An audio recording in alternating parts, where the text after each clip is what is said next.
네, 앞서 예고해 드린 대로 7시 화상 대담에서는 농지법 위반 의혹을 받고 있는 오영훈 국회의원을 만나볼까 합니다. 안녕하십니까, 의원님? 네, 안녕하십니까. 반갑습니다. 네, 바로 묻겠습니다. 이 국민권익위의 조사 결과가 나온 뒤에 소속 당인 더불어민주당으로부터 지금 농지법 위반 의혹으로 탈당 권유를 받으신 상황이죠? 네네. 네, 처음에 맞습니다. 이 소식을 접했을 때 어떠셨습니까? 너무 당혹스러웠고요. 이해할 수 없는 상황으로 인식을 했습니다. 그럼 농지법 왜냐하면 위반 제가 의혹,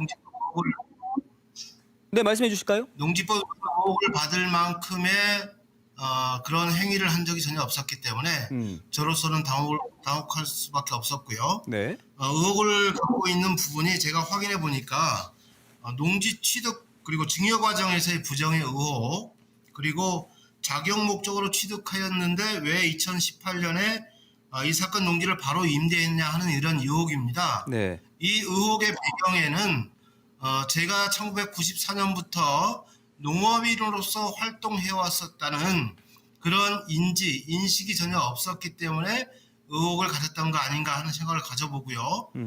그리고 또한 농지법과 농지법 시행령에 대한 이해 부족이 내용이 있었다. 그리고 그런 의혹이 있다 하더라도 사실관계를 확인하려는 그런 적극적인 의지가 없었던 점이 이 문제의 발단이 되지 않았나 생각합니다. 네. 농지법 위반 의혹을 받고 있는 땅이 남원읍에 있는 과수원을 말하는 거죠. 예, 남원읍 신흥리 1048번지에 있는 3,871제곱미터 약 1,000평 정도 되는 과수원을 이야기하고 있는 것입니다. 네. 자, 지금 당으로부터는 탈당 권유와 함께 의혹을 해소하고 돌아와라라는 통보를 받은 상황인데 지금 의원님께서는 이 해당 농지를 이미 임대해줬다고 말씀을 하셨는데 예, 예, 농지법상 맞습니다. 예. 지금 어떤 절차를 통해서 임대를 해주신 겁니까? 농지법상 농지의 임대는 크게 두 가지로 할 수가 있습니다. 네. 첫 번째는 농지법 제23조에 규정이 되어 있는데요. 선거에 따른 공직 취임이나 질병, 그다음에 취약, 징집 등의 사유가 있을 때는 농지를 임대해 줄 수 있다라고 규정이 되어 있고요. 네. 그리고 6호에는 농지를 한국농어촌공사를 통해서 위탁하여 임대하거나 무상 사용하도록 하고 있습니다. 네. 저는 이 두 가지 요건을 충족시켜서 농지를 임대했다는 점을 말씀드립니다. 그리고 지금 8년 이상 실제로 농사를 지으면 농지를 소유할 수 있는 상황인데 그거는 해당이 된다고 말씀하시는 거고. 네네. 그와 관련된 자료는 국수본에 이미 제출했다는 말씀을 드립니다. 그럼 이런 것도 궁금해하시는 분들이 계실 것 같아요. 농어촌공사 농지은행에 위탁한 시점, 이건 언제입니까? 아까 제가 말씀드렸다시피 농지법 제23조는 두 가지 경우를 다 할 수가 있습니다. 농지은행에 위탁해서 임대할 수가 있고요. 네. 그리고 선거에 따른 공직 취임이나 징집, 질병, 취약 등에 있어서 임대를 할 수가 있습니다. 그래서 2018년도에는 아마 해당 조항, 이 조항이 적용된 것으로 알고 있고요. 그리고 2021년도에 계약을 갱신하는 과정에서 네. 농지은행에 위탁 임대를 했다는 점을 말씀드립니다. 아, 그럼 2021년이 되겠군요. 네네, 네. 2021년입니다. 의원님께서는 지금 농지법에 따른 농업인 자격이라든지 임대 절차 등에는 문제 없다라고 지금 말씀을 하고 계신 거고. 근데 당에서는 왜 탈당 권유까지 하면서 의혹을 해소하고 돌아오라 이렇게 말했을까요? 사실관계를 제대로 확인해야지 못했다는 생각이 들고요. 국민권익위의 조사가 부실했다는 것을 반증해 주는 상황이라고 보여집니다. 그리고 저는 최근에 저희 중앙당에 저희 농지법 위반 의혹과 관련돼서 충분하게 소명 절차를 마쳤다는 점을 말씀드립니다. 아, 국민권익위의 조사도 부실했다라는 말씀이신 건가요? 네네. 근데 이번 당의 조치와 관련해서 지금 의원님께서는 억울하다는 입장이 어쨌든 당에서 소명 절차, 소명의 기회를 주지 않았다라는 거죠. 네, 최근에 소명을 했습니다. 어떤 식으로 하셨습니까? 최근에 소명을 했고요. 네네. 중앙당에서 제기하고 있는 농지법 의혹에 대해서 위반 의혹에 대해서 충분히 법리적으로 그리고 논리적으로 윤리적으로도 문제가 없다는 점을 충분히 소명했습니다. 근데 지금 제대로 된 소명 절차가 없었다라는 것은 당에서도 이미 좀 인정을 한 것 같은데 맞습니까? 그래서 어제 아마 그 관련 내용이 진행됐습니다. 근데 문제가 없다고 자신을 한다면 뭐 당의 조치대로 하면 되지 않냐라는 이렇게 말하는 분들도 계시거든요. 아니 문제가 없는데 왜 탈당을 해야 합니까?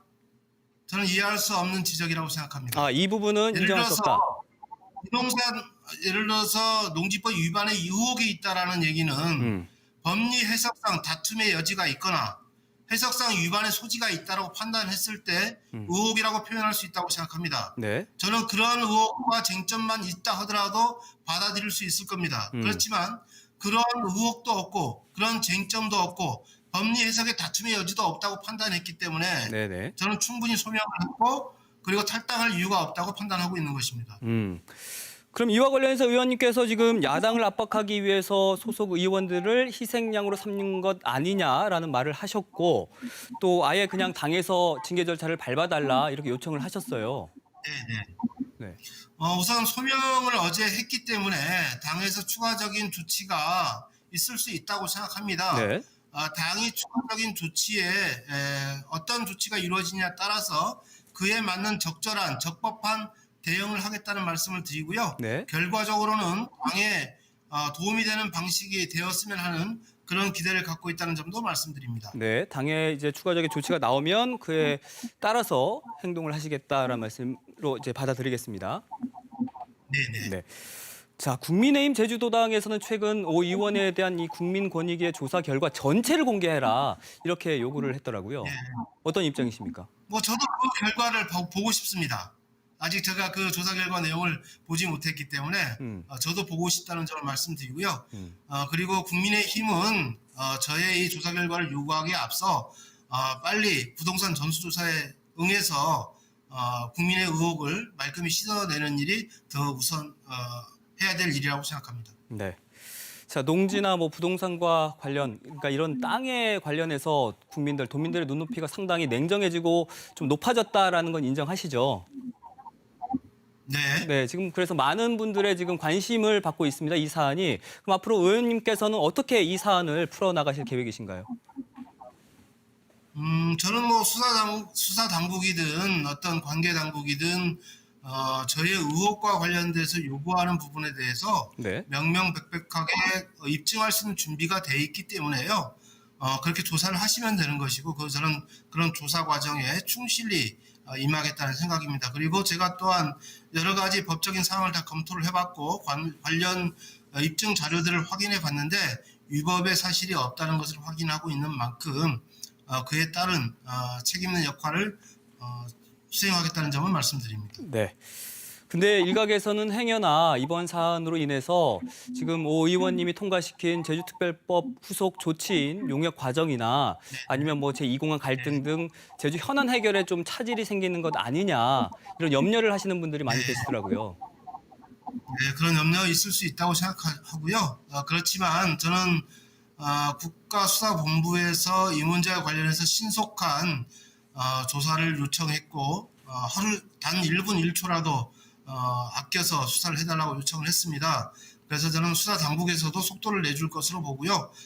빠른 그런 결론, 수사에 대한 결론이 내려지게 된다면 사담특별법 후속 보완입법이라든가 제2공항 갈등 해소를 위한 그런 지혜를 마련하는 부분에 있어서 차질이 없도록 최선을 다해서 대응하겠다는 점 이 자리를 빌어 다시 말씀드립니다. 네. 그럼 제주 현안의 지금 이런 문제를 해결하기 위해서 어떤 노력하고 계시는지 좀 구체적인 상황 좀 짚어주실 수 있으실까요?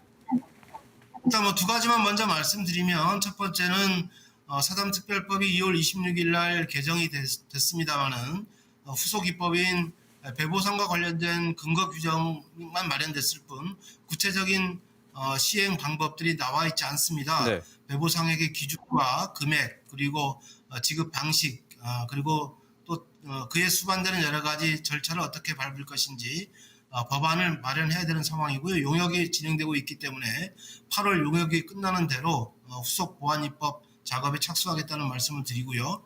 그리고 그런 법적인 뒷받침이 되어지게 되면 용역 결과가 나오게 되면 2022년도 정부 예산안에 4.3 특별법 배보상과 관련된 네. 관련 금액 예산을 반영시키는 것이 핵심 과제입니다. 이 부분이 차질이 없도록 진행하고 있다는 말씀을 드리고 제2공항 갈등 해소와 관련해서도 최근 국토교통부가 전략환경영향평가서를 제출하고 있는 것으로 알고 있습니다. 이에 따른 환경부의 입장이 어떤 또 입장이 나올 것인지 초미의 관심사가 되어 있을 텐데요.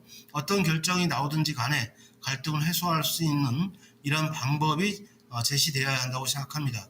그런 방법 제시를 위해서 관계 전문가와 관계 부처와의 논의를 더욱 강화하고 있다는 점도 이 자리를 빌어 말씀드립니다. 자, 그럼 조심스럽게 제가 한 가지만 더 여쭙겠습니다. 내년 도지사 선거 개인적인 계획은 어떠십니까?